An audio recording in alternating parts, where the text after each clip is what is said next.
Hello everyone and welcome back to Tech Idea. Here we make tutorials on topics that might be helpful to you in one way or the other.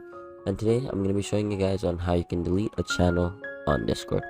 Now, here are first things you might need to know before you can delete a channel or your Discord server. You will need to be the owner of that Discord.